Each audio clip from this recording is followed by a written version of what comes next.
All right, today I want to talk to you about hiring. I want to talk to you about the hiring decision and choosing between things like freelancers, agencies, and in-house employees when you're looking at bringing on copywriting and marketing talent. I have a lot of thoughts. I have actually a lot of experience here. I worked in a marketing department where I hired a team underneath me. I worked in a copywriting team where I became the copy chief, and I worked on recruiting and hiring different copywriting talent there. I've run my own agency. I've been a freelancer. I've worked through agencies. I've kind of taken almost every role in this that you can imagine. And so I have a lot of experience to share with you here. But first, I want to share something that I think you'll find a little bit funny. So I was at AWAI a few years back, and Rebecca Matter was up on stage. She was talking about, opportunities in copywriting, etc. And she said she was basically talking about freelance copywriters versus like opportunities that you were going to see at the job fair. And it was opportunities for freelance copywriters and opportunities for in-house copywriters, except for kind of as a joke, she threw in there's opportunities for in-house copywriters, there's opportunities for out-house copywriters.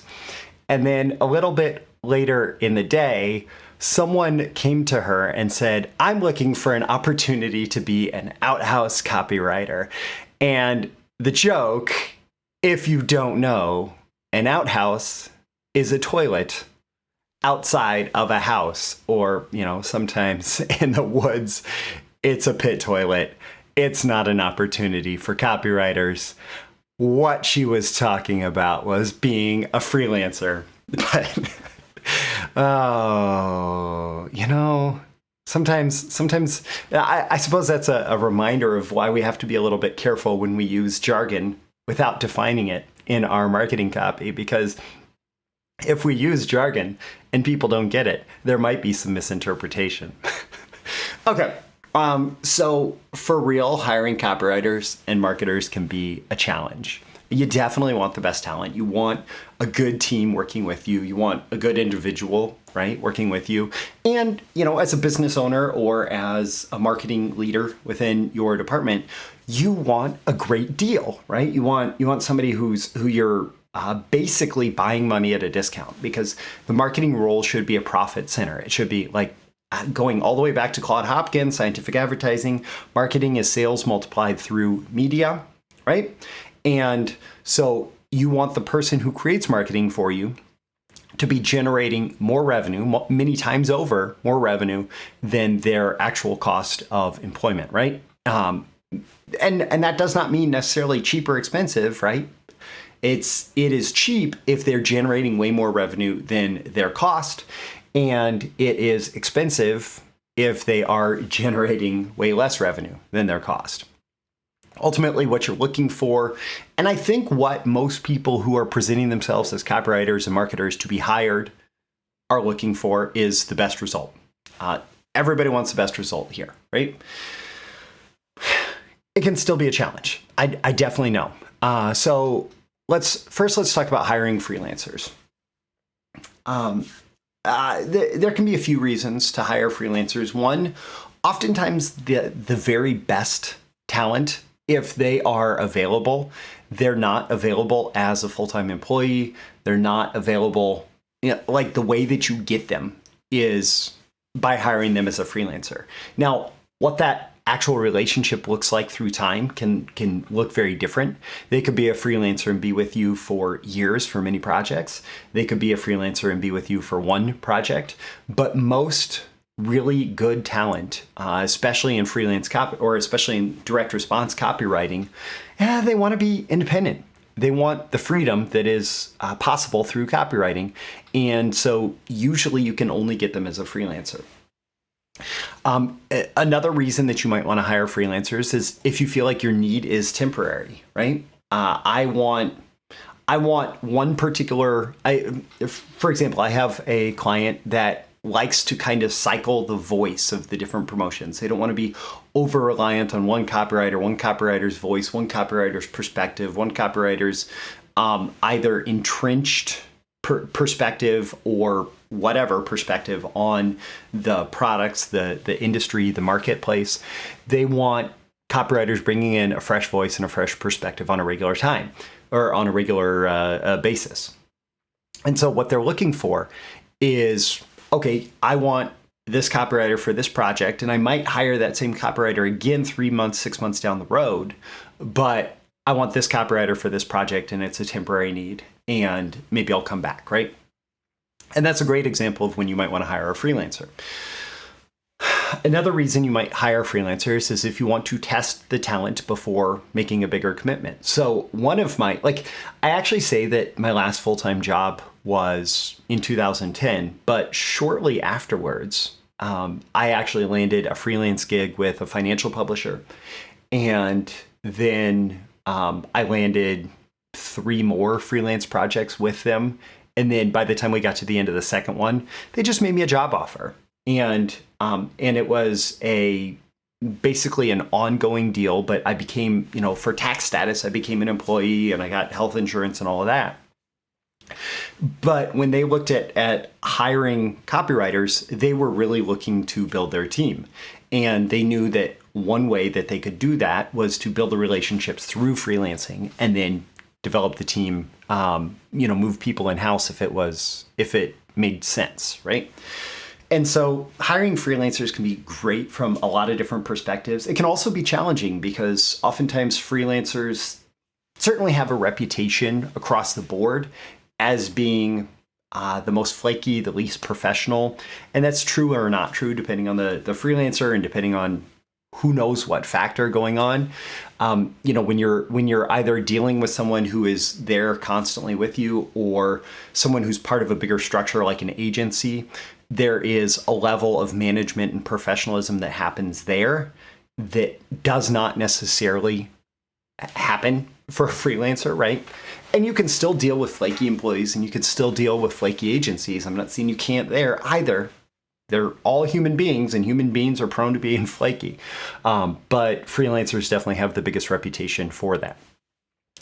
Now, a big reason why you might want to hire a freelancer is affordability. You, instead of saying, I'm going to hire this, high-level marketing talent for, 6 figures a year, multiple 6 figures per year, and make that commitment plus insurance, plus, all the payroll stuff, all of that, versus, hey, I can outsource this project to this freelancer for $10,000, $20,000, whatever it is, $40,000, $50,000, depending on the level of the talent.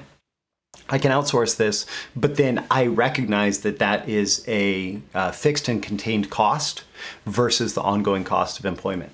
Now, when you are hiring freelancers, you might want to consider, do I want to take this person on a project basis versus a retainer basis? So a project is, for example, something I'm completing with a client right now, VSL, supporting copy, all of that. And there is a clear scope of work. It's defined. There's a fee for it. There's a royalty also based on performance, but it's a one-time engagement, right? Versus the retainer is, hey, I need this ongoing help. And so I'm going to look for someone who's able to provide, let's say, it could be defined by scope of work, but it may be scope of work on a monthly basis, or it may be a certain number of hours on a monthly basis, or whatever. But the whole point is, I need help on an ongoing basis versus I need help on a project basis. And you have to figure out what's going to work for you, right?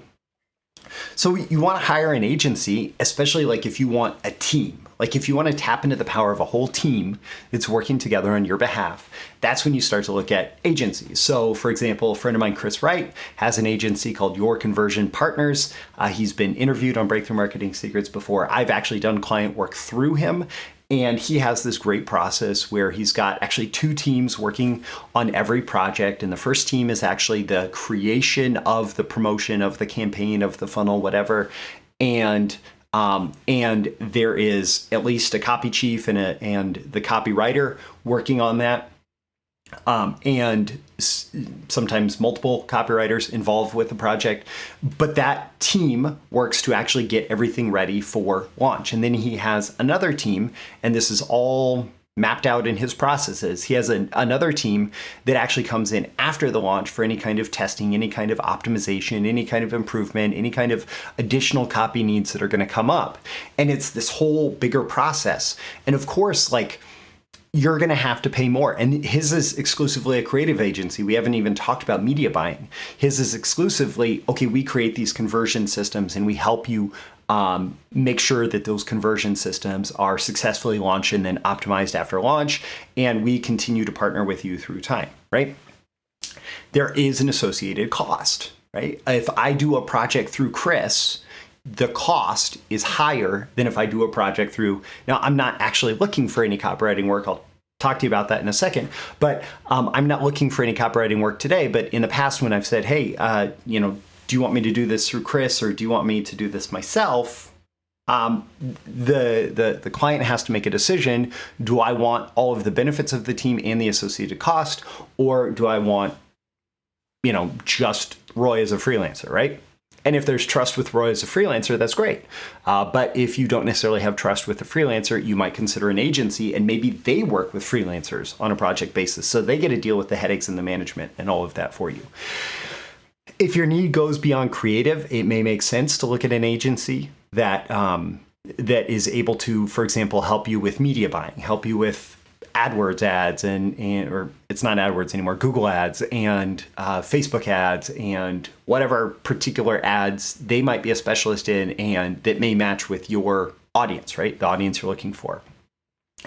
And so if you need those additional capabilities, having an integrated team that involves both the creative and the media buying can be really helpful, right? And like I said, there's a premium cost that you may have to incur to have a team at your disposal, but it's often for a reason. There's often a good reason. If it's a well-run agency, they're going to be more professional, have more of a process, have more capability to stay on top of a lot of the project management, whereas with a freelancer, you're going to be in charge of more of the ongoing management of that talent. And again, if you want traffic, if you want creative, if you want mixed, like you want someone who's able to do the creative and provide the traffic and all of that, and you're just providing the products, the services, the offers that they sell, and some kind of vision and direction, and like you have the brand in the marketplace, then maybe you want a more comprehensive agency. Again, like I'm just helping you think through the different components of this. I'm not telling you one is right versus another because you have to decide what's right for you.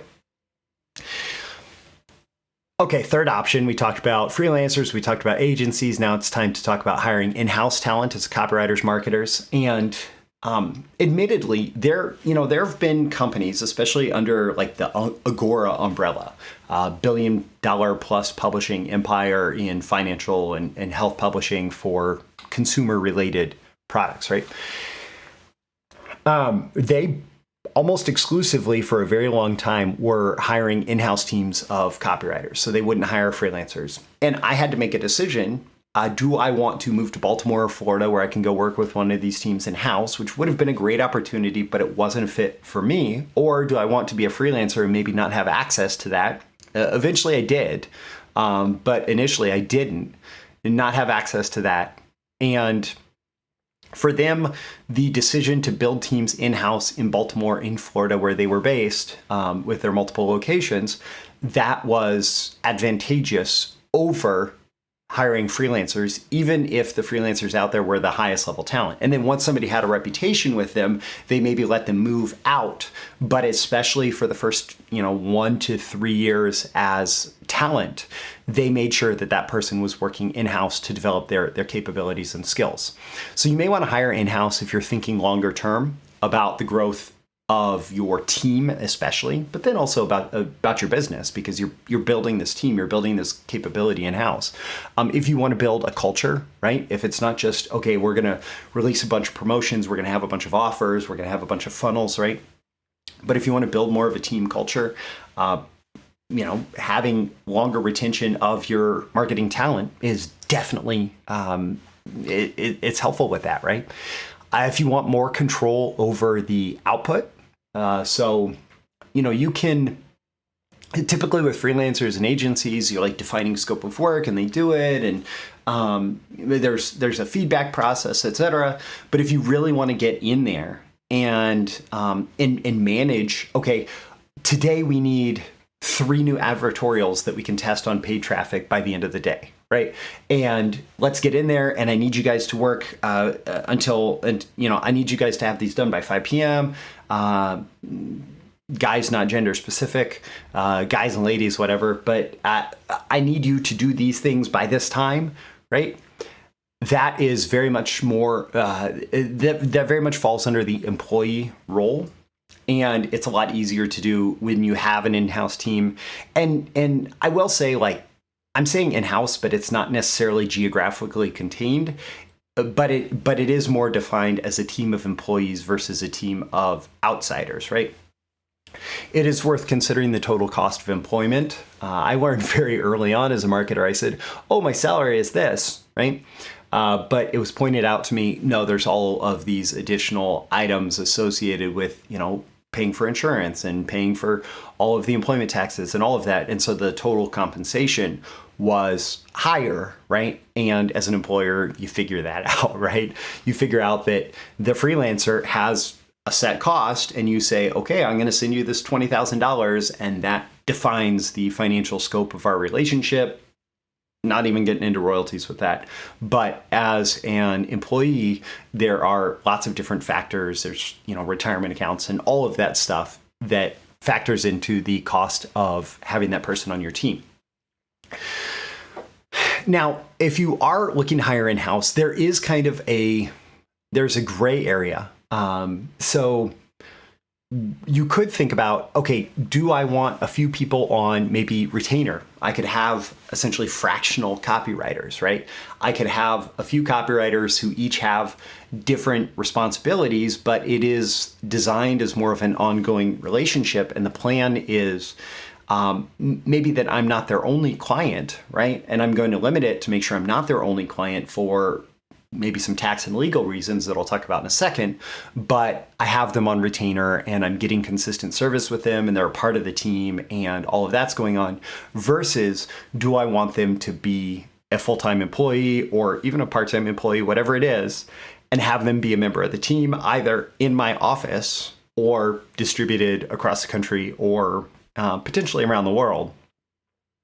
So considering all of those elements, it's more about this ongoing commitment. Hey, I'm bringing you on, you're part of the team, versus I'm bringing you on to add this capability to the team on a temporary basis, which I think most freelancers and agencies, as much as they want to partner with you on an ongoing basis or may want to, that's always considered more of a temporary engagement than becoming more of an employee. No matter who you hire, one thing is you want to consider the tax and legal implications. Now, I'm not a lawyer, I'm not an accountant or CPA.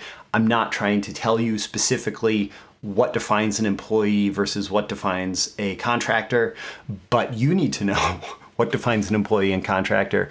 In the US, some of the decisions or some of the factors that might impact this are things like, are you contracting with a business versus are you contracting with an individual? Do they have multiple clients, right? Do you have control over their schedule? Do they have to be at a certain place at a certain time? Or do you define their work week, right? Now, there can be an agreement, so that can start to be some gray area, right? But if you have control over their schedule, they're an employee. And you can have the IRS come back and you can get in a little bit of trouble for that. And so just talk to your lawyer, talk to your CPA, what are the tax and legal implications for different hiring decisions, and those can help you decide what you're going to have to go with. Now, aside from all of that, I recommend a hire slow, fire fast process, meaning you really want to make sure that you are bringing the right person on. And hiring slow, I mean, you could be hiring them for small test projects, having a trial period, right? So the bigger the commitment, the more you want to put that commitment behind a series of obstacles that have to be overcome for that person to qualify to actually become part of the team, right?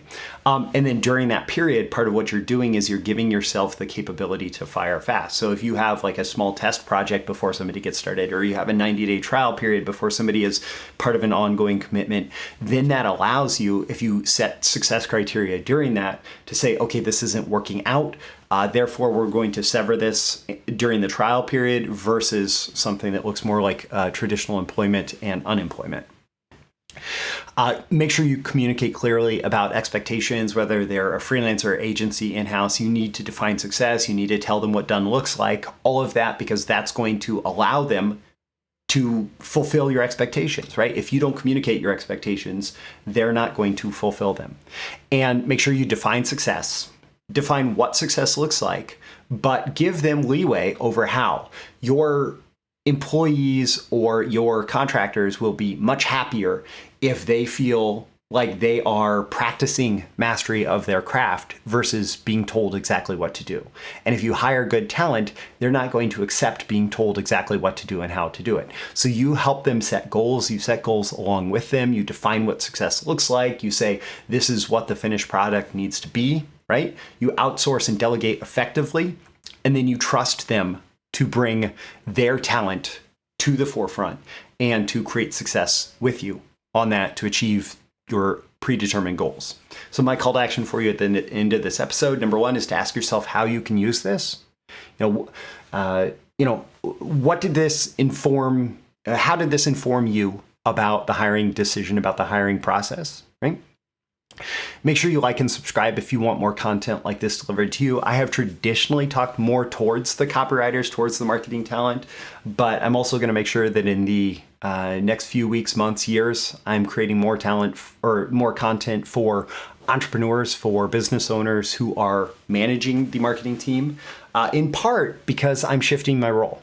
I'm shifting my role from copywriter to fractional CMO. I've done this for a long time. I've brought up marketing talent. I've been a copy chief. I've been a leader of marketing teams, and I'm just looking for a couple clients who would be interested in working with me in that capacity, where I'm not a full-time CMO for you, so I'm not full-time employee, all of that. I'm working with a couple of clients to help them lead their teams to greatness in their marketing, generate more leads, customers, sales, profits, marketing success.